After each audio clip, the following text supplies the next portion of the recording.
ചെയ്യുമ്പോൾ തന്നെ ഭർത്താവിനും ഭാര്യയ്ക്കും ഇടയിൽ ഒരു തടസ്സമായി വരാതിരിക്കാൻ നമ്മൾ എപ്പോഴും വളരെ ഗൗരവമായിട്ട് ശ്രദ്ധിക്കേണ്ടതുണ്ട്. അതിന്റെ അർത്ഥം കടപ്പാടുകൾ വിസ്മരിക്കണമെന്നല്ല. 100% നിങ്ങളത് നിർവഹിക്കുമ്പോൾ തന്നെ നിങ്ങളുടെ കുടുംബജീവിതത്തിനിടയിൽ മറ്റൊരു സ്നേഹബന്ധങ്ങളും ഇടർച്ച വരുത്താൻ, അസ്വസ്ഥത വരുത്താൻ ഇടവരാത്ത തരത്തിൽ നിങ്ങൾ തമ്മിൽ ചേർന്നിരിക്കുന്ന ഒരു ബന്ധം കുടുംബജീവിതത്തിൽ ദൈവം പ്രതീക്ഷിക്കുകയാണ്. വിട്ടുപിരിയുക. രണ്ടാമത്തെ വാക്യം കർത്താവ് പറയുന്നത് പറ്റി ചെയ്യുക എന്നാണ്. പറ്റി ചെയ്യുക. 2 പേപ്പറുകൾ തമ്മിൽ നമുക്ക് പശ വെച്ച് ഒരുമിച്ച് ഒട്ടിക്കാം. അത് രണ്ടും വേണമെങ്കിൽ ഒരർത്ഥത്തിൽ ഒന്നാണെന്ന് പറയാം. പക്ഷെ അല്പം പരിശ്രമിച്ചാൽ ആ ഒട്ടിച്ചതിനെ നമുക്ക് വേർവിരുത്തിയെടുക്കാൻ കഴിയും. 2 ലോഹ ദണ്ടുകൾ തമ്മിൽ നിങ്ങൾക്ക് വെൽഡ് ചെയ്ത് ഒന്നാക്കാം. അത് രണ്ടും ഒന്നാണ് വെൽഡ് ചെയ്ത് കഴിഞ്ഞാൽ. പക്ഷെ അല്പം പരിശ്രമിച്ചാൽ ആ വെൽഡ് ചെയ്തതിനെ നമുക്ക് വീണ്ടും രണ്ടാക്കാം. പക്ഷെ നിങ്ങൾ ശ്രദ്ധിക്കുക, ആ അർത്ഥത്തിലല്ല വേദപുസ്തകം നിങ്ങൾ ഒന്നാകുക എന്ന് പറയുന്നത്. ദൈവത്തിന്റെ സ്തോത്രം. പഴയ പേപ്പറെല്ലാം കൂടെ കൊണ്ടുവന്നിട്ട് ഒരു പേപ്പർ മില്ലിൽ അതിന്റെ പ്രോസസ്സിലൂടെ കടത്തിവിട്ട് അത് റീസൈക്കിൾ ചെയ്ത് പുതിയൊരു പേപ്പറായിട്ട് പുറത്തു വന്നാൽ പഴയതേത് പുതിയതേത് എന്ന് വേർതിരിക്കാൻ കഴിയാത്തതുപോലെ സത്യത്തിൽ അങ്ങനെയുള്ള ഒന്നായി ചേരലിനെയാണ് ബൈബിൾ പറയുന്നത്. ഏതെങ്കിലും ഒരു ആവശ്യം വന്നാൽ വേർപിരിയാം അല്ലെങ്കിൽ മാറാമെന്ന് ചിന്തിക്കുന്ന ഒരു സാധ്യതയും ഈ പറ്റിച്ചേരലിനകത്തില്ല. നിങ്ങൾ അടുത്ത വാചകം കൂടെ യേശു പറയുന്നത് ശ്രദ്ധിക്കുക. അവർ ഒരു ദേഹമായി തീരും. അതിനകത്ത് 2 എന്ന രാശിയുമില്ല. എല്ലാ അർത്ഥത്തിലും നിങ്ങൾ ഒന്നായി തീരുക. നിങ്ങളുടെ ചിന്തകൾ, നിങ്ങളുടെ വിചാരങ്ങൾ, നിങ്ങളുടെ വികാരങ്ങൾ, നിങ്ങളുടെ ലക്ഷ്യങ്ങൾ, നിങ്ങളുടെ വിജയങ്ങൾ, നിങ്ങളുടെ പരാജയങ്ങൾ എല്ലാം ഒന്നായി തീരുന്ന ഒരു ബന്ധത്തിലേക്കാണ് ദൈവം കുടുംബജീവിതത്തിലൂടെ നമ്മെ വിളിക്കുന്നത്. പ്രിയപ്പെട്ടവരെ, വളരെ ഗൗരവമായി ഈ സത്യം നാം മനസ്സിലാക്കേണ്ടതുണ്ട്. വേദപുസ്തകം നമ്മോട് പറയുന്നു, മനുഷ്യൻ വിട്ടുപിരിയണം, പറ്റിച്ചേരണം, ഒന്നായി തീരണം. Becoming one flush. ഒരു ദേഹമായി അവർ തീരുന്ന അവസ്ഥ. അതിനകത്ത് മറ്റാർക്കും പിന്നെ ഒരു സ്ഥാനമില്ലാത്ത തരത്തിലുള്ള ആഴമായിട്ടുള്ള ഒരു ബന്ധമാണ്. കൊരിന്ത്യർ ലേഖനം 13-ാം അധ്യായം അവിടെ വായിക്കുകയുണ്ടായി. 1 കൊരിന്ത്യർ ലേഖനം 13-ാം അധ്യായം അതിന്റെ 13-ാം വാക്യത്തിന്റെ അവസാന വാചകം ഗായോസും സുധിയും ശ്രദ്ധിച്ചു എന്ന് ഞാൻ വിചാരിക്കുന്നു. അതിങ്ങനെയാണ് നമ്മൾ വായിച്ചത്. ആകയാൽ വിശ്വാസം, പ്രത്യാശ, സ്നേഹം ഇവ 3 നിലനിൽക്കുന്നു. ഇവയിൽ വലിയതോ സ്നേഹം തന്നെ. ഇങ്ങോട്ട് നീക്കുക 2 പേരും. കുടുംബജീവിതത്തിൽ ഏറ്റവും വലിയത് എന്താണ്? കുടുംബജീവിതത്തിൽ ഏറ്റവും വലിയത് മുമ്പേ ദൈവദാസനോട് ഓർപ്പിച്ചതുപോലെ ജോലിയല്ല, ശമ്പളമല്ല, സൗന്ദര്യമല്ല. ഇതെല്ലാം പ്രധാനപ്പെട്ടതാണെങ്കിലും ഏറ്റവും പ്രധാനപ്പെട്ടത് സ്നേഹമാണ്. 1000 മണിക്കൂർ ദൈവദാസന്മാർ മാറി മാറി ഇവിടെ പ്രസംഗിച്ചാലും കടപ്പാടുകൾ വിസ്തരിച്ച് പ്രതിപാദിച്ചാലും സ്നേഹമില്ലെങ്കിൽ ഈ പറയുന്നതിനൊന്നും യാതൊരു അർത്ഥവുമില്ല. അതുകൊണ്ട് പ്രിയ കുഞ്ഞുങ്ങളെ, കുടുംബജീവിതത്തിൽ ഏറ്റവും അടിത്തറ സ്നേഹമാണ്. ആ വാക്യത്തിൽ ഞാൻ സാധാരണ വിവാഹവിധി ആ 3 വാക്കുകൾ പരാമർശിക്കാറുണ്ട്. കുടുംബജീവിതത്തിൽ അത് 3 വളരെ പ്രധാനപ്പെട്ടതാണ്. 1 വിശ്വാസം. എന്താണ് വിശ്വാസം? പ്രവൃത്തി പുസ്തകം 16:34 വായിക്കുന്നത്, ദൈവത്തിൽ വിശ്വസിച്ചതിനാൽ അവർ വീടടക്കം ആനന്ദിച്ചു. ഈ 2 പേരും ദൈവത്തിൽ വിശ്വസിക്കുന്നവരാണ്. പ്രിയ കുഞ്ഞുങ്ങളെ, ദൈവത്തെ മാറ്റി നിർത്തി കുടുംബം പണിയാൻ ആരൊക്കെ ശ്രമിച്ചിട്ടുണ്ടോ അവരെല്ലാം പരാജയപ്പെട്ടിട്ടുണ്ട്. ദൈവത്തോട് കൂടെ ആരെല്ലാം ഈ ജീവിതം പണിയാൻ ശ്രമിച്ചിട്ടുണ്ടോ അവരെല്ലാം വിജയിച്ചിട്ടുണ്ട്. നിങ്ങളുടെ കുടുംബജീവിതം വിജയിക്കണമെങ്കിൽ അതിന് ഏറ്റവും പ്രധാനപ്പെട്ട ഘടകം കർത്താവിനോട് നിങ്ങളുടെ വിശ്വാസമാണ്. പ്രതിസന്ധികൾ നിറഞ്ഞ, വെല്ലുവിളികൾ നിറഞ്ഞ ജീവിതയാത്രയിൽ ദൈവത്തിൽ വിശ്വസിക്കുക. കാരാഗ്രഹ പ്രമാണിയെ കുറിച്ചാണ് ആ വാക്യം. ദൈവത്തിൽ വിശ്വസിച്ചതിൽ വീടടക്കം ആനന്ദിച്ചു. അദ്ദേഹം നല്ല ശമ്പളം വാങ്ങുന്നയാളായിരുന്നു. സമൂഹത്തിൽ സ്ഥാനമാനങ്ങളുള്ള മനുഷ്യനായിരുന്നു. അധികാര ചിഹ്നം അരയിൽ തൂക്കാൻ കഴിയുള്ള അധികാരമുള്ള ആളായിരുന്നു. പക്ഷെ അവന്റെ വീട്ടിൽ, കുടുംബത്തിൽ സന്തോഷം ഉണ്ടായത് ദൈവത്തിൽ വിശ്വസിച്ചപ്പോഴാണ്. ദൈവത്തിൽ വിശ്വസിക്കുക. ഏത് പ്രതിസന്ധിയിലും ദൈവത്തിൽ ആശ്രയിക്കുക. ഇനി ശ്രുതി ശ്രദ്ധിക്കുക. സദൃശ്യവാക്യം 31:11 എടുക്കണ്ട, ഇവര് വീഡിയോക്കാരെടുത്ത് തരും എന്ന് ഞാൻ വിചാരിക്കുന്നു. സദൃശ്യം 31:11 സാമർഥ്യമുള്ള ഒരു ഭാര്യയുടെ ലക്ഷണം പറയുന്നതിൽ ഒരു കാര്യം, ഭാര്യ ആകാൻ പോകുന്ന ശ്രുതിയോട് ഞാൻ പറയുകയാണ്. എന്താണെന്നറിയാമോ? അവളുടെ ഭർത്താവിന്റെ ഹൃദയം അവളെ വിശ്വസിക്കുന്നു. ഭർത്താവിന്റെ അപ്പം വിശ്വാസം കുടുംബജീവിതത്തിൽ വളരെ പ്രധാനപ്പെട്ടതാണ്. 2 പേരും ദൈവത്തിൽ വിശ്വസിക്കുന്നത് പോലെ ദമ്പതികൾ തമ്മിൽ വിശ്വസിക്കാൻ കഴിയുന്ന ഒരു ബന്ധം ഉണ്ടായിരുന്നു. എന്റെ പ്രിയപ്പെട്ടവരെ, എന്തുകൊണ്ടാണ് അനേകം കുടുംബങ്ങൾ കുടുംബ കോടതി വരാന്തകൾ കയറിയിറങ്ങുന്നത്? അവരെല്ലാം പ്രതീക്ഷയോടെയാണ് കുടുംബജീവിതത്തിലേക്ക് പ്രവേശിച്ചത്. ആരും അങ്ങനെ ചെന്ന് നിൽക്കാൻ ആഗ്രഹിച്ചല്ല കുടുംബജീവിതത്തിലേക്ക് പ്രവേശിച്ചത്. പക്ഷേ ഒത്തിരി ആളുകൾ അവിടെ പോകാൻ നിർഭാഗ്യവശാൽ ഇടവന്നത് ദമ്പതികൾക്കിടയിൽ ഉയർന്നു വന്ന അവിശ്വാസമാണ്. കുഞ്ഞുങ്ങളെ, വല്ലാത്ത ഒരു കാലഘട്ടത്തിലാണ് നമ്മൾ ജീവിക്കുന്നത്. ഒരു മിസ്ഡ് കോളിന്, ഒരു തെറ്റായ മെസ്സേജിന്, ഒരു തെറ്റായ സന്ദേശത്തിന് അവിശ്വാസം ഉളവാക്കാൻ സാധ്യതയുണ്ട്. നിങ്ങളുടെ ജീവിതത്തിൽ ഒന്നും മറ്റൊരാൾക്ക് എത്തിപ്പറ്റാൻ കഴിയാത്ത അപ്രാപ്യമായ ഒരു മേഖലയിൽ നിങ്ങൾക്ക് ഉണ്ടാകരുത്. നിങ്ങളുടെ മൊബൈൽ ഫോണുകൾ, നിങ്ങളുടെ കമ്പ്യൂട്ടറുകൾ, നിങ്ങളുടെ സാങ്കേതിക വിദ്യയിൽ നിങ്ങൾ എന്തെല്ലാം മേഖലകളിൽ വ്യാപരിക്കുന്നു, അവിടെയെല്ലാം ഭാര്യയ്ക്കും ഭർത്താവിനും പൂർണ്ണ സ്വാതന്ത്ര്യം ഉണ്ടാകണം. ഭാര്യയെ മറിച്ച് ഭർത്താവിനും, ഭർത്താവിനെ മറിച്ച് ഭാര്യയ്ക്കും ഒരക്കമുണ്ടുകളും ഉണ്ടാകാൻ പാടില്ല. കാരണം ഏതൊരു അവസരം കിട്ടിയാലും സംശയത്തിലൂടെ കുടുംബ ബന്ധങ്ങളെ സ്വാധീനിക്കാൻ പിശാച് ശ്രമിക്കുകയാണ്. അതുകൊണ്ട് ഒരു സുതാര്യ ബന്ധമായി ഇന്നു മുതൽ നിങ്ങളുടെ കുടുംബജീവിതം മുൻപോട്ട് പോകാൻ നിങ്ങൾ ശ്രമിക്കണം. സംശയത്തിന് ഇട കൊടുക്കുന്നതൊന്നും ജീവിതത്തിൽ ഉണ്ടാകാൻ പാടില്ല. രണ്ടാമത്തെ കാര്യം ശ്രദ്ധിക്കുക. ഒന്ന് വിശ്വാസം, ഒന്ന് ദൈവത്തിലുള്ള വിശ്വാസം, രണ്ട് ദമ്പതികൾ അന്യോന്യമുള്ള വിശ്വാസം. രണ്ടാമത്തെ വാക്ക് വിശ്വാസം, പ്രത്യാശ. എന്താണ് കുടുംബജീവിതത്തിൽ പ്രത്യാശയ്ക്ക് സ്ഥാനം? ഞാൻ പലപ്പോഴും ഓർപ്പിച്ചിട്ടുണ്ട്. പ്രത്യാശ എന്ന വാക്ക് സ്വർഗവുമായി ബന്ധപ്പെട്ട് മാത്രം ചിന്തിക്കേണ്ടതല്ല. അവിടെ പ്രത്യാശ എന്നതിൽ ഉപയോഗിച്ചിരിക്കുന്നതിന് പ്രതീക്ഷകൾ എന്നൊരർത്ഥം കൂടെയുണ്ട്. പ്രതീക്ഷകൾ. ശ്രുതിയുടെ പ്രതീക്ഷയിലുള്ള ഒരു ഭർത്താവായി ഗായോസ് തീരട്ടെ എന്ന് ഞാൻ പ്രാർത്ഥിക്കുന്നു. ഗായോസിന്റെ പ്രതീക്ഷയിലുള്ള ഒരു ഭാര്യയായി ശ്രുതി തീരട്ടെ എന്ന് പ്രാർത്ഥിക്കുന്നു. പക്ഷെ ഒരു രഹസ്യം കൂടെ ഞാൻ പറയാം. 100% അങ്ങനെയാകാൻ യാതൊരു സാധ്യതയില്ല. അല്ല, ഇതിനു മുമ്പ് കല്യാണം കഴിച്ച ആളുകളോടൊക്കെ ചോദ്യം, 100% പ്രതീക്ഷിക്കൊത്ത ഒരു ഭാര്യയെ കിട്ടിയ ആരെങ്കിലും ഇതിനകത്തുണ്ടോ? 100% പ്രതീക്ഷിക്കൊത്ത് ഒരു ഭർത്താവിനെ കിട്ടിയ ആരെങ്കിലും ഇതിനകത്തുണ്ടോ? ആരും ഉണ്ടാകാൻ സാധ്യതയില്ല. പ്രിയപ്പെട്ടവരെ, അതിന്റെ അർത്ഥം നമ്മളൊക്കെ മനുഷ്യരാണ്, ബലഹീനരാണ്, പോരായ്മകളുള്ളവരാണ്. ചിലപ്പോഴെങ്കിലും നമ്മുടെ പ്രതീക്ഷയ്ക്കൊത്ത് നമ്മുടെ ജീവിത പങ്കാളി പെട്ടെന്ന് ഉയർന്നു വന്നില്ലെന്ന് വരാം. ആ നിലവാരത്തിലേക്ക് ഒറ്റയടിക്ക് വളരാൻ സാധിച്ചില്ലെന്ന് വരാം. ഉടനെ പ്രതീക്ഷ കൈവിടരുത്. അതുകൊണ്ടാണ് ഞാൻ ഇതിന് എക്സ്പെക്ടേഷൻ, പ്രതീക്ഷകൾ എന്ന ആശയം നൽകുന്നത്. എന്തെങ്കിലും പോരായ്മകൾ വന്നാൽ അന്യോന്യം പ്രതീക്ഷകൾ കൈവിടാതെ പ്രതീക്ഷ മുറുകെ പിടിക്കുക. ഇവിടെ ഇരിക്കുന്ന ഒട്ടനവധി പ്രായമുള്ള ആളുകളോട്, ദീർഘവർഷങ്ങൾ കുടുംബജീവിതം നയിച്ച ആളുകളോട് നിങ്ങൾ ചോദിക്കുക. ഒരുപാട് മേഖലകളിൽ ഇച്ഛാഭംഗങ്ങൾ സംഭവിച്ചിട്ടുണ്ട്. പക്ഷേ നമ്മൾ പാടുന്ന ഒരു പാട്ട് പോലെ, തളരാതെ നിന്നാൽ, പതറാതെ നിന്നാൽ ലജ്ജിച്ചു പോകുകയില്ല, നിങ്ങൾ ലജ്ജിച്ചു പോകുകയില്ല. അനേകം അനുഭവങ്ങൾ ഇന്ന് പകരം ഇവിടെ ഇരിക്കുന്നവർക്ക് നിങ്ങളോട് പറയാനുണ്ട്. അതുകൊണ്ട് ഏതെങ്കിലും മേഖലയിൽ എവിടെയെങ്കിലും പോരായ്മകൾ വരുന്നെന്ന് തോന്നിയാൽ പിറുപിറുക്കുകയല്ല, നിരാശപ്പെടുകയല്ല, ഉടനെ വഴക്ക് പിടിക്കുകയല്ല, പ്രതീക്ഷകൾ മുറുകെ പിടിക്കുക. എൻ്റെ ജീവിത പങ്കാളിയെ ആ നിലവാരത്തിലേക്ക് ഉയർത്താൻ ദൈവത്തിന് കഴിയും എന്ന് ദൈവത്തിൽ വിശ്വസിക്കുക. അന്യോന്യം പ്രതീക്ഷ അർപ്പിക്കുക. മൂന്നാമത്തെ വാക്ക് സ്നേഹമാണ്. സ്നേഹം എന്നാണ് വേദപുസ്തകം പറയുന്നത്. വിശ്വാസവും പ്രത്യാശയും സ്നേഹവും, ഇവയിൽ വലിയതോ സ്നേഹം തന്നെ. എന്താണ് സ്നേഹം? വേദപുസ്തകം നമുക്ക് നൽകുന്ന ചിത്രം ക്രിസ്തു സഭയെ സ്നേഹിച്ചതുപോലെയുള്ള സ്നേഹം. പലതരത്തിലുള്ള സ്നേഹത്തെ കുറിച്ച് ബൈബിൾ നമുക്ക് ചിത്രം നൽകുന്നു. സാധാരണഗതിയിൽ സ്ഥിരമായി യാത്ര ചെയ്യുന്ന ആളുകൾ വഴിയിൽ വെച്ച് കാണുമ്പോൾ ഹായ് പറയുന്ന സ്നേഹമുണ്ട്. ഒരു ഹായ് ഹായ് ബന്ധം, അതിനപ്പുറത്തുള്ളതാണ് സ്നേഹം. പ്രിയപ്പെട്ടവരെ, ലോകത്തിലെ ബന്ധങ്ങളെല്ലാം അതിന്റെ അർത്ഥത്തിൽ നാം ആരെങ്കിലുമൊക്കെയായിട്ട് സ്നേഹബന്ധത്തിൽ ജീവിക്കുന്നവരും നിലനിൽക്കുന്നവരുമാണ്. പക്ഷെ ബൈബിൾ ദമ്പതികൾക്കിടയിലുള്ള സ്നേഹത്തെ കുറിച്ച് പറയുന്നത് അതിനും അപ്പുറത്തുദാത്തമായ ഒരു സ്നേഹമാണ്. ക്രിസ്തു സഭയെ സ്നേഹിച്ചതുപോലെ. എങ്ങനെയാണ് ഗായോസ് ക്രിസ്തു സഭയെ സ്നേഹിച്ചത്? ബൈബിൾ അതിന് പറയുന്ന ചിത്രം ശ്രദ്ധിക്കുക. ക്രിസ്തു സഭയെ മുൻകൈ എടുത്ത് സ്നേഹിച്ചു. നാം അവനെ സ്നേഹിച്ചതല്ല, അവൻ നമ്മെ സ്നേഹിച്ചു. കുടുംബജീവിതത്തിൽ രണ്ടുപേരും ആ സ്നേഹത്തെ ജീവിതത്തിന്റെ പ്രമാണമാക്കി മാറ്റുമെങ്കിൽ, ഇനിഷ്യേറ്റീവായിട്ടുള്ളത് മുൻകൈ എടുക്കുന്ന സ്നേഹം നിങ്ങൾ ജീവിതത്തിൽ പ്രാവർത്തികമാക്കുമെങ്കിൽ കുടുംബജീവിതം ഏറ്റവും അനുഗ്രഹിക്കപ്പെടും. എങ്ങനെയാണ് ക്രിസ്തു നമ്മെ സ്നേഹിച്ചത്? ക്രിസ്തുവിന്റെ സ്നേഹത്തെ കുറിച്ച് 1 യോഹന്നാൻ 4:9 പറയുന്നത് ആ സ്നേഹം വെളിപ്പെടുത്തിയ സ്നേഹമാണ്. ഉള്ളിൽ വെച്ചുകൊണ്ടിരുന്നില്ല സ്നേഹം, സ്നേഹം വെളിപ്പെടുത്താനുള്ളതാണ്. എങ്ങനെ സ്നേഹം വെളിപ്പെടുത്താം? ഗാരി ചാപ്മാൻ എന്ന് പറയുന്ന ഒരു മനഃശാസ്ത്രജ്ഞൻ സ്നേഹം വെളിപ്പെടുത്താനുള്ള 5 മാർഗങ്ങൾ പറഞ്ഞിട്ടുണ്ട്. ഞാനപ്പോൾ അത് പറഞ്ഞ് ഓർപ്പിച്ചു പോകാം. സ്നേഹം വെളിപ്പെടുത്താനുള്ള 5 മാർഗം.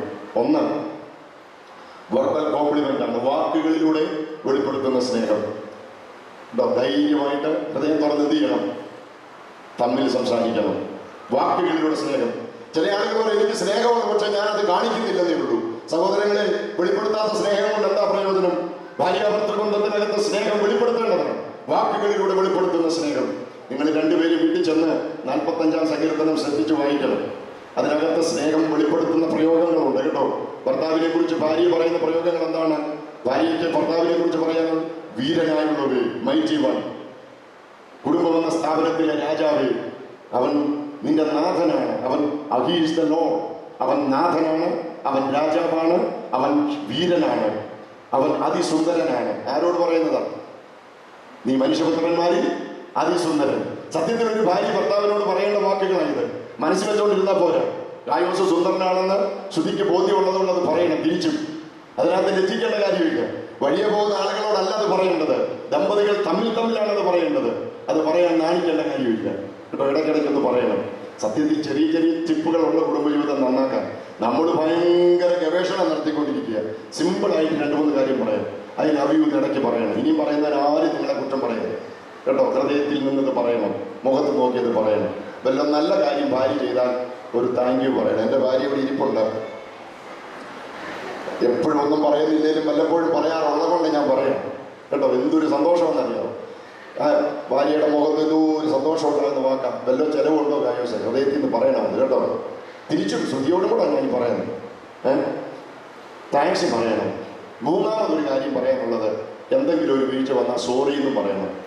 നമ്മുടെ പുരുഷന്മാർക്ക് ഏറ്റവും വിഷമമുള്ള കാര്യം ഭാര്യയോട് സോറി പറയുന്നതാണ്. ഞാനും ഒരു പുരുഷനായി നിന്നുകൊണ്ട് അതിൻ്റെ മുഴുവൻ ടെൻഷനും ഉണ്ടായിട്ട് ഞാൻ പറയാം. പക്ഷെ അത് പറഞ്ഞാൽ ഭയങ്കര വിജയമാണ് കേട്ടോ. അതുകൊണ്ട് ഇന്ന് മുതൽ ശ്രുതി വിചാരിക്കരുത് എന്നും നീ അച്ഛൻ നാളെ മുതൽ എല്ലാത്തിനും സോറി പറഞ്ഞോളൂ. ഗായോസിനെ അങ്ങനെ നിർബന്ധിക്കൽ. ഇത് രണ്ടുപേരോടും കൂടെയുള്ള നിർദ്ദേശവും. ചെറിയ ചില കാര്യങ്ങൾ, ചെറിയ ചില വാക്കുകൾ, അത് ഹൃദയം തുറന്ന് സംസാരിക്കണം. എന്തെങ്കിലും പറയാനുണ്ടെങ്കിൽ വെർബൽ കോംപ്ലിമെന്റ്, വാക്കുകളിലൂടെ അത് വെളിപ്പെടുത്തണം. പിന്നെ അദ്ദേഹം പറയുന്നത് സ്നേഹം വെളിപ്പെടുത്താനുള്ള രണ്ടാമത്തെ മാർഗം ചെറിയ വല്ലൊരു സമ്മാനം ഇടയ്ക്ക് കൊടുക്കണമെന്നാണ്. നല്ല വലിയ വില കൂടിയതൊന്നും വേണ്ട. ഗായോസ് ഒരു ചെറിയൊരു പൂ മേടിച്ചൊരു ദിവസം ഭാര്യയ്ക്ക് കൊടുത്താൽ പോലും തിരിച്ചു കേട്ടോ ഭയങ്കര സ്വാധീനമായിരിക്കും എന്നാ പറയാം. ഒന്ന് പരീക്ഷിച്ച് നോക്ക്. വലിയ തുകയൊന്നും അതിന് മുടക്കണ്ട. ചെറിയ സമ്മാനം പോലും, ചെറിയ സമ്മാനം, എക്സ്റ്റെൻഡിങ് ഗിഫ്റ്റ്സ്. ഈ സമ്മാനം കൈമാറുന്നത് സ്നേഹം വെളിപ്പെടുത്താൻ. ചില ആളുകൾ പറഞ്ഞു കേട്ടിട്ടില്ലേ, 25 വർഷമായി മനുഷ്യൻ എന്നെ കല്യാണം കഴിച്ചിട്ട് ഇന്ന് വരെ ഒരു സാരി മേടിച്ചു തന്നിട്ട്. ആ ഭാര്യ പറയുന്നത് പരാതിയല്ല, അവരുടെ ഹൃദയത്തിന്റെ കോടി കിടക്കുന്ന ഒരു വലിയ ദുഃഖമാണ്. അതുകൊണ്ട് ഈ വാക്ക് കേൾക്കുന്ന ഏതെങ്കിലും ഭർത്താക്കന്മാര് ഇന്ന് വരെ അത് ചെയ്യാത്തവരുണ്ടെങ്കിൽ ഇവരോട് മാത്രം ഞാൻ പറയല്ല, നിങ്ങൾക്ക് ഒന്ന് പരിശോധിക്കാം, പരീക്ഷിക്കാം. ഇന്ന് നിങ്ങളുടെ ജീവിതം ഭയങ്കര മാറ്റത്തിലേക്ക് വരും. അതുകൊണ്ട് ഇന്ന് ഇവിടുന്ന് പോകുന്നവരെല്ലാം ഒരു സാരി വാങ്ങി പോകണമെന്നൊന്നും ഞാൻ പറഞ്ഞില്ല. വളരെ ചെറുതായ ചില സമ്മാനങ്ങൾ. അതുകൊണ്ട് ഗായോസ് ശ്രദ്ധിക്കുന്നുള്ളതാണ്. തിരിച്ച് ഇവിടെ ശ്രദ്ധിച്ച് ശ്രുതി. മൂന്നാമത്തെ കാര്യം ഫിസിക്കൽ ടച്ചാണ്, ശാരീരിക.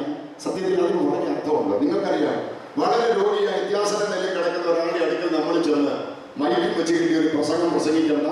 നമ്മൾ അവനെ ഭയങ്കര കാര്യം പറഞ്ഞ് ബോധ്യപ്പെടുത്തണ്ട. നമ്മൾ വിവരമുള്ള ആളുകൾ സാധാരണ ചെയ്യുന്നതെന്നറിയാം. അവിടെ ചെന്ന് രോഗിയായി ക്ഷീണിതനായി സംസാരിക്കാൻ പോലും കഴിയാതെ കിടക്കുന്ന ആളുടെ അടുക്കൽ ചെന്ന് ആ കരയിലേക്ക് കരമൊന്ന് പിടിച്ച് അല്പസമയം മൗനമായിരുന്നെങ്കിൽ എന്തൊരാശ്വാസം അവിടെ കിട്ടുന്നറിയാവോ. എപ്പോഴും പ്രത്യേകിച്ച് ഗായോസ് തിരിച്ചറിയണം, സ്ത്രീകൾ ഏറ്റവും കൂടുതൽ സന്തോഷവതികളാകുന്നത് പ്രോത്സാഹനം കിട്ടുമ്പോഴാണ്, ഉത്തേജനം ലഭിക്കുമ്പോഴാണ്. അത് മനഃശാസ്ത്രപരമായ ഒരു സത്യമാണ്.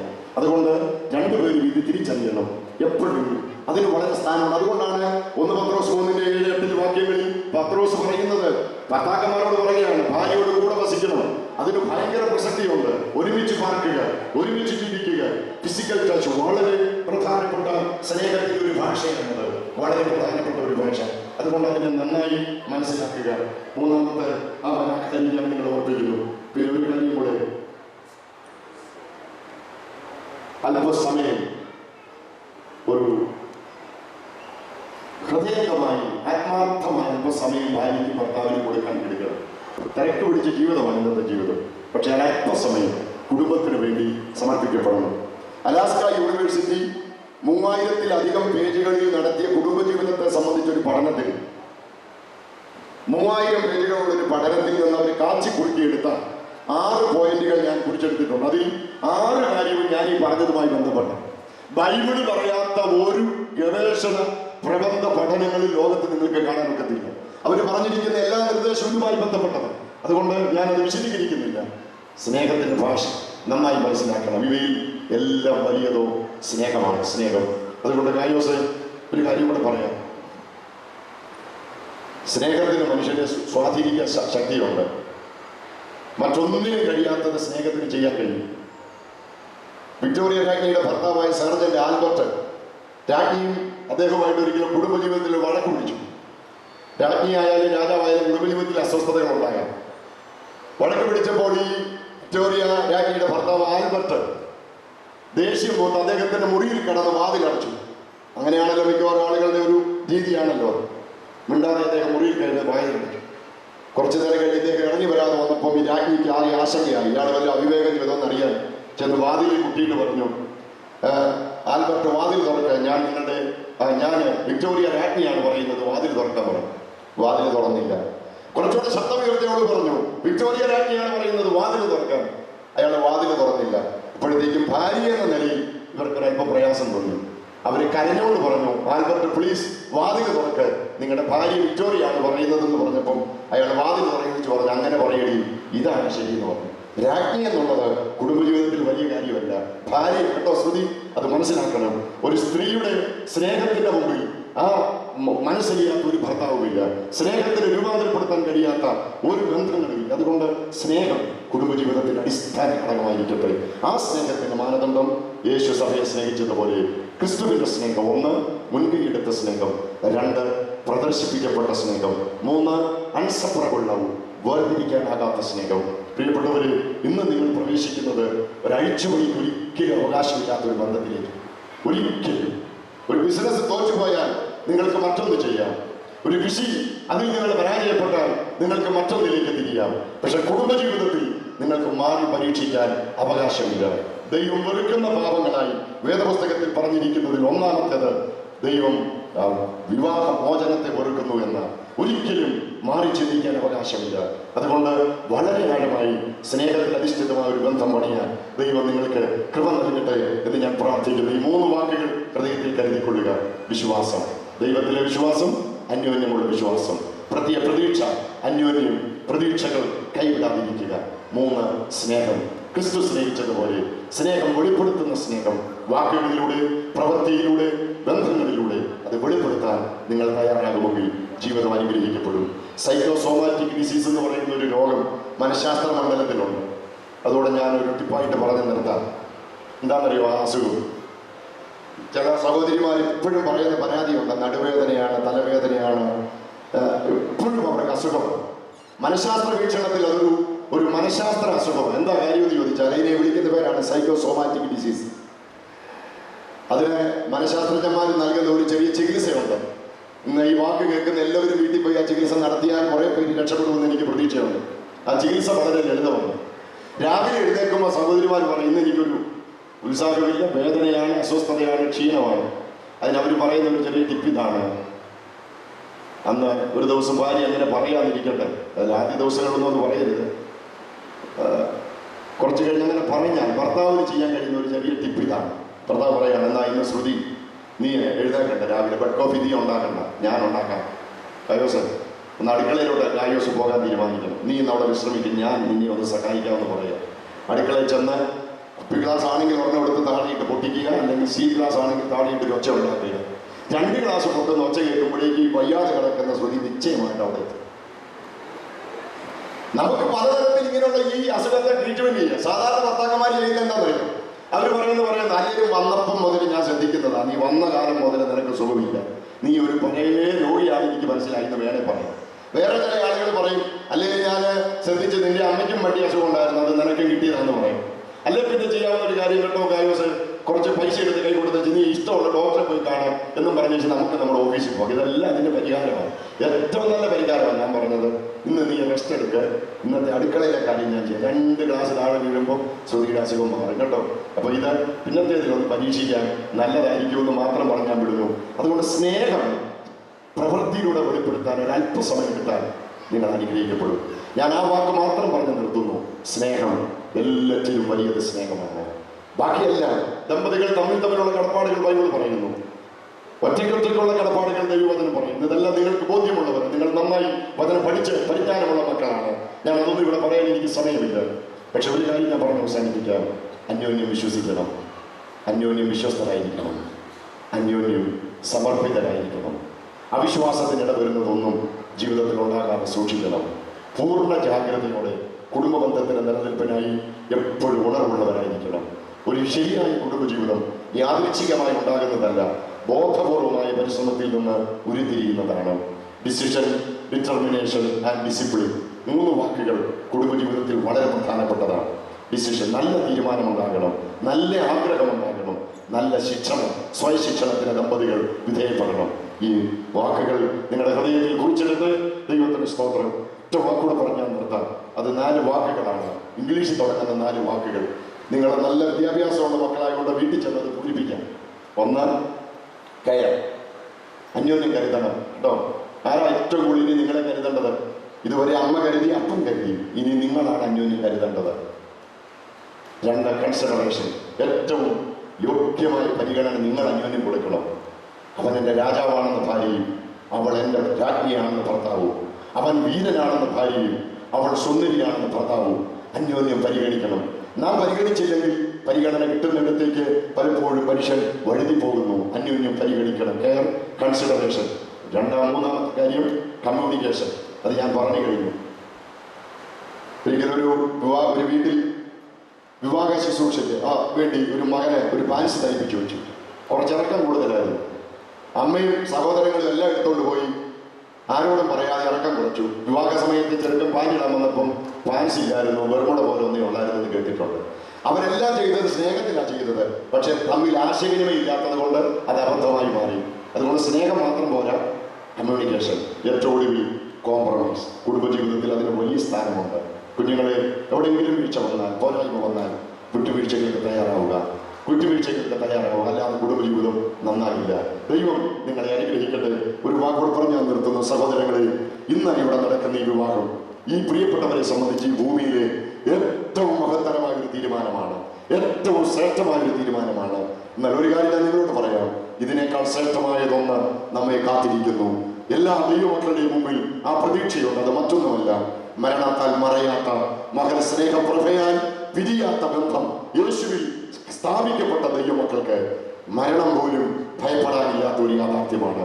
കാരണം യേശു ലോകത്തിലേക്ക് വന്നത് കേവലം മനുഷ്യനെ ഇവിടെ സ്നേഹിച്ച് അവനെ സൗഖ്യമാക്കി ജീവനും ശ്വാസവും സൗഖ്യവും കൊടുക്കാൻ മാത്രമല്ല, നിത്യജീവൻ കൂടെ നമുക്ക് തരാനാണ്. യേശുവുമായിട്ടുള്ള ബന്ധം മനുഷ്യനെ നിത്യത വരെ എത്തിക്കുന്നതാണ്. ഇന്ന് പകൽ ഞാൻ ഈ വാക്കുകൾ ഇവിടെ സംഹരിക്കുമ്പോൾ, ഇന്ന് വിവാഹം കഴിഞ്ഞ ശ്രുതിയെ ഗായോസ് തന്റെ വീട്ടിലേക്ക് ധൈര്യത്തോടെ സന്തോഷത്തോടെ സ്വീകരിക്കുന്നത് പോലെ കർത്താവിനായി കാത്തിരിക്കുന്ന തന്നെ സഭയെ ചേർക്കാൻ യേശു മടങ്ങി വരും. ഇന്നേക്ക് 2000 വർഷങ്ങൾക്കപ്പുറത്ത് യേശു പറഞ്ഞ വചനങ്ങൾ നമ്മുടെ കൺമുൻപിൽ നിറവേറുന്നത് ഇന്ന് ലോക ചരിത്രം പരിശോധിക്കുന്ന ആർക്കും മനസ്സിലാകുന്ന വസ്തുതയാണ്. ആസന്ന ഭാവിയിൽ സംഭവിക്കാൻ പോകുന്ന ഏറ്റവും വലിയ യാഥാർത്ഥ്യം യേശു ക്രിസ്തുവിന്റെ മടങ്ങി വരവായിരിക്കും തന്റെ സഭയെ ചേർക്കാൻ.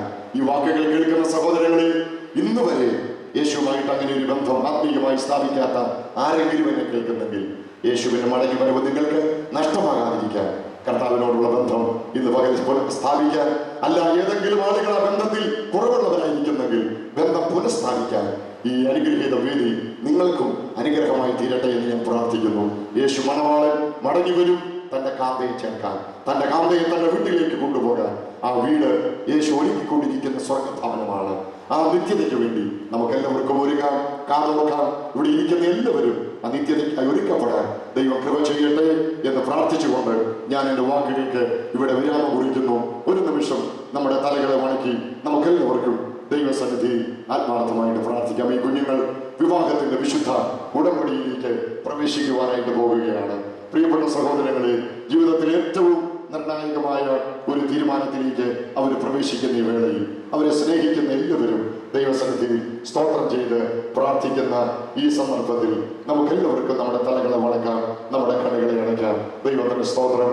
കർത്താവിന്റെ ദാസൻ രാജു തോമസ് മുൻപോട്ട് കടന്നു വന്ന് ഒരു വാക്ക് തുടർന്ന് നടക്കുന്ന നമ്മുടെ ശുശ്രൂഷയുടെ അനുഗ്രഹത്തിനായിട്ട് പ്രാർത്ഥിക്കുകയും നമുക്കെല്ലാവർക്കും കർത്താവിന്റെ ദാസനോട് ചേർന്ന് ഈ ശുശ്രൂഷയ്ക്ക് വേണ്ടി ദൈവസന്നിധിയിൽ അപേക്ഷിക്കുകയും ചെയ്യാം.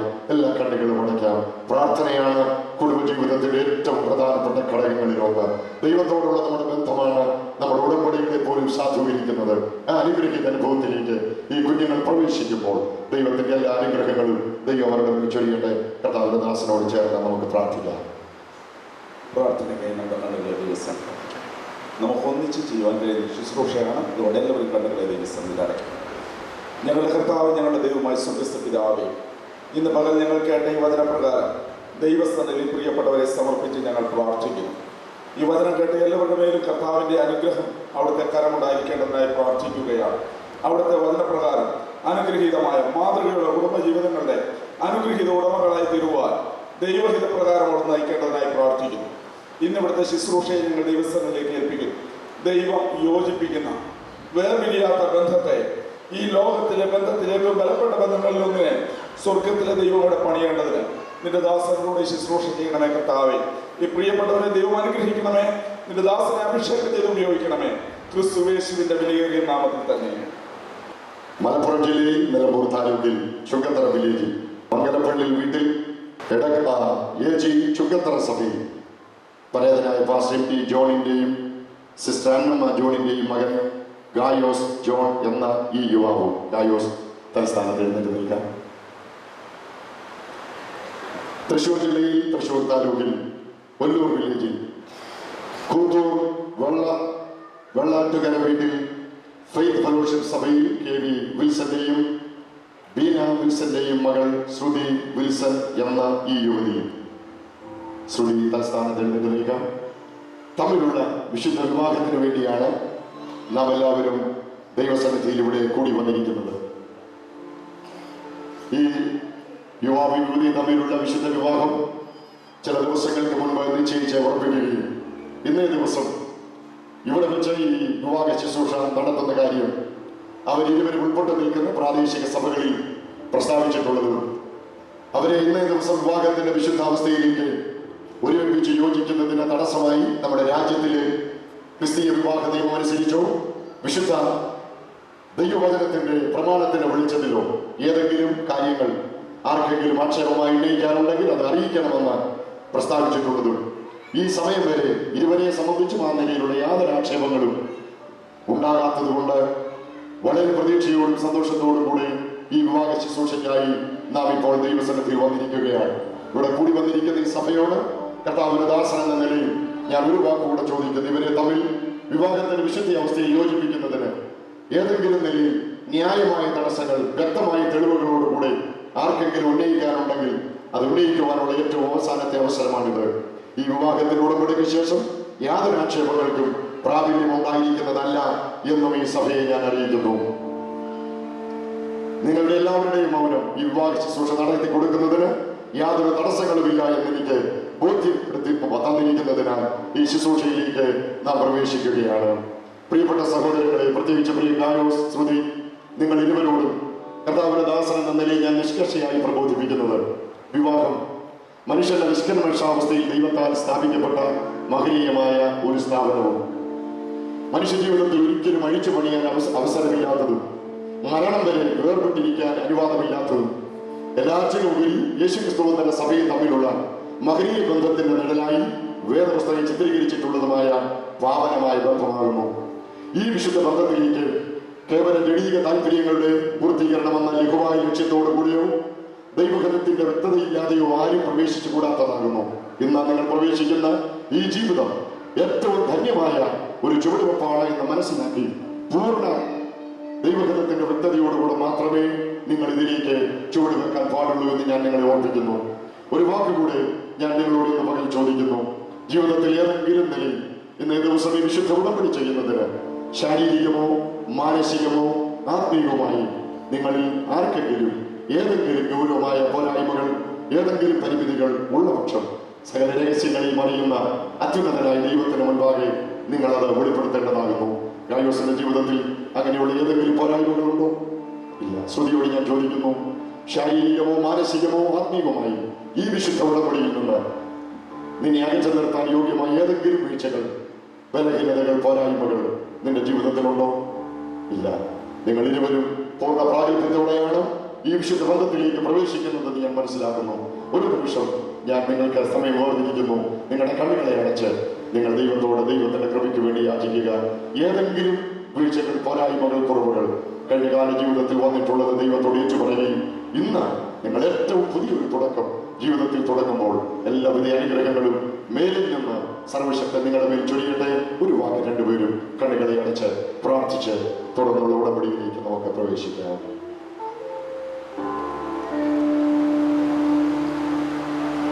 പ്രിയ ഗായോസിനോട് ഞാൻ ചോദിക്കുന്നു, നിന്റെ വലതുവശത്ത് നിനക്ക് ഏറ്റവും സമീപമായി നിൽക്കുന്ന ശ്രുതി വിൽസൺ എന്ന ഈ യുവതിയെ ദൈവത്തിന്റെ വിശുദ്ധ നിയമപ്രകാരം നിന്റെ ഭാര്യയായി സ്വീകരിക്കുവാൻ നിനക്ക് സമ്മതമാണോ? സുഖദുഃഖ സമ്മിശ്രമായ ഇഹലോക ജീവിതത്തിന്റെ എല്ലാ അവസ്ഥകളിലും അവളെ സ്നേഹിച്ച് സംരക്ഷിച്ച് പൂറ്റി പുലർത്തി ദൈവവചനം അനുശാസിക്കുന്ന വിധം അവൾക്ക് ഒരു ഉത്തമ ഭർത്താവായിരിക്കാനുള്ള നിന്റെ സമ്മതം ഈ സഭയുടെ മുൻപാകെ നീ പ്രസ്താവിക്കുന്നു.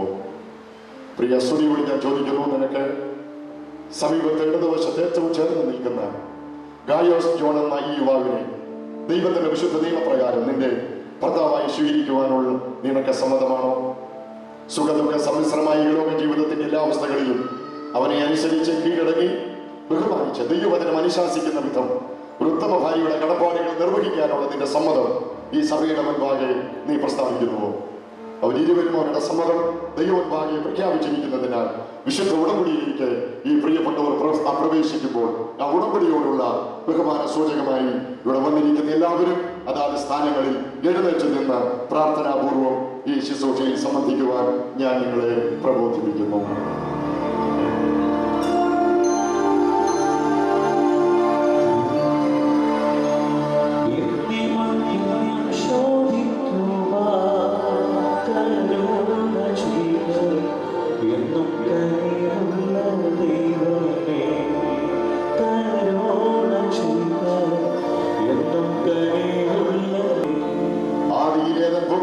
ഇറങ്ങി വന്ന് ആദിമ ദമ്പതികളെ യോജിപ്പിച്ച സർവശക്തനായ ദൈവത്താൽ ഈ യുവാവും യുവതിയും ദൈവസന്നിധിയിൽ യോജിപ്പിക്കപ്പെടുമാറാകട്ടെ. അവർ ഇരുവരും അവരുടെ വലങ്കരങ്ങളെ കൊടുത്ത് ഉടമ്പടിയുടെ വാചകങ്ങൾ ദൈവസന്നിധിയിൽ പ്രസ്താവിക്കുന്നതാണ്. ആദ്യം ഗായോസ് ശ്രുതിയുടെ മുഖത്ത് നോക്കി ഉടമ്പടി വാചകങ്ങൾ ശ്രുതിയോട് ചെയ്യുക. ഗായോസും ജോണാകുന്ന ഞാൻ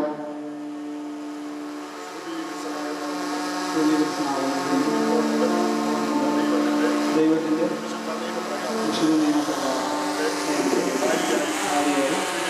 സ്വീകരിച്ചു. ഇപ്പോൾ മുതൽ ആനന്ദം നമ്മെ തമ്മിൽ സുഖത്തിലും ദുഃഖത്തിലും സന്തോഷത്തിലും സന്താപത്തിലും ഉയർച്ചയിലും താഴ്ചയിലും ജീവിതത്തിന്റെ എല്ലാവിധ സാഹചര്യങ്ങളിലും നിനക്ക് വിശ്വസ്തനായ ഭർത്താവായിരുന്നു കൊള്ളാമെന്നും പിതൃപുത്ര പരിശുദ്ധാത്മാവ ത്രിയേക ദൈവത്തിന്റെ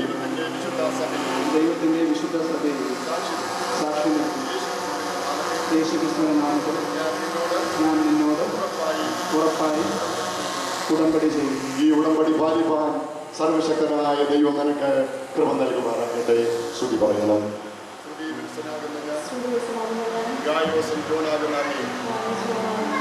ഇപ്പോൾ മുതൽ ദൈവത്തിന്റെ വിശുദ്ധ നിയമപ്രകാരം എന്റെ ഭർത്താവായി സ്വീകരിച്ചു. ഇപ്പോൾ മുതൽ മരണം നമ്മെ തമ്മിൽ വേർപിരിക്കുന്നതിന് സുഖത്തിലും സന്തോഷത്തിലും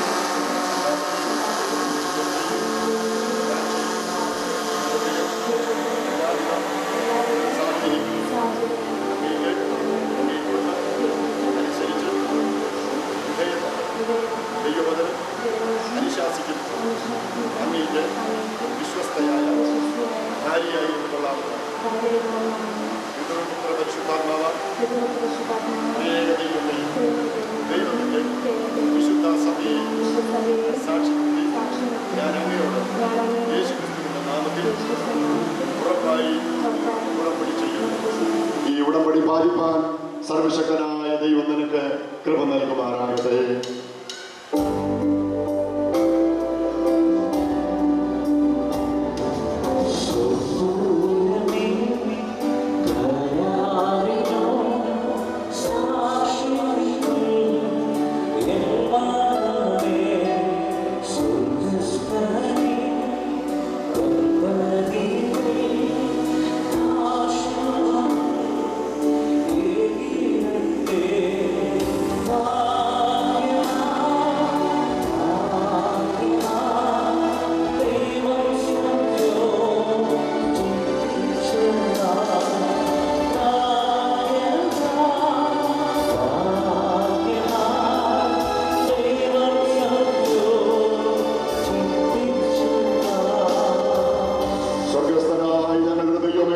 പരിശുദ്ധ പിതാവേ, അനുഗ്രഹിക്കപ്പെട്ട ഈ നിമിഷങ്ങൾക്കായി ഞങ്ങൾ നന്ദിയോടെ അങ്ങയെ സ്തുതിക്കുന്നു.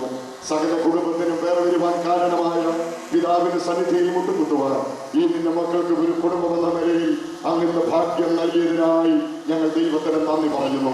പ്രിയ കർത്താവേ, മനുഷ്യരേഖനായിരിക്കുന്നത് നന്നല്ല, ഞാൻ അവരെ തക്ക തുണ ഉണ്ടാക്കി കൊടുക്കുമെന്ന് അരുളി ചെയ്ത് കുടുംബം എന്ന മഹനീയ സ്ഥാപനം സ്ഥാപിച്ച സ്വർഗീയ പിതാവേ, ഇന്ന് പകൽ പ്രിയ ഗായോസിനെയും പ്രിയ ശ്രുതിയെയും വിവാഹത്തിന്റെ വിശുദ്ധ ഉടമ്പടിയിലൂടെ അങ്ങനെ വിശുദ്ധ വചനത്തിന്റെ വെളിച്ചത്തിൽ ഭാര്യ ഭർത്താക്കന്മാരാക്കി അങ്ങ് തീർത്തതോർത്ത് ഞങ്ങൾ ദൈവത്തിന് നന്ദി പറയുന്നു. ഇന്ന് സംജാതമായി പുതിയ കുടുംബത്തെ യേശുവിൻ നാമത്തിൽ ഞങ്ങൾ അനുഗ്രഹിച്ച് പ്രാർത്ഥിക്കുന്നു.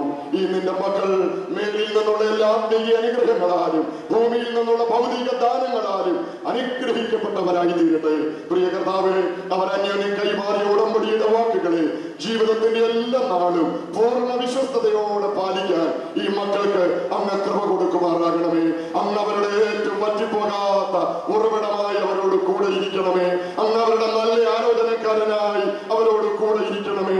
അങ്ങ് അവരുടെ നല്ല വഴികാട്ടിയായി ജീവിതനാളത്രയും അവരോട് കൂടെ ഇരിക്കണമേ.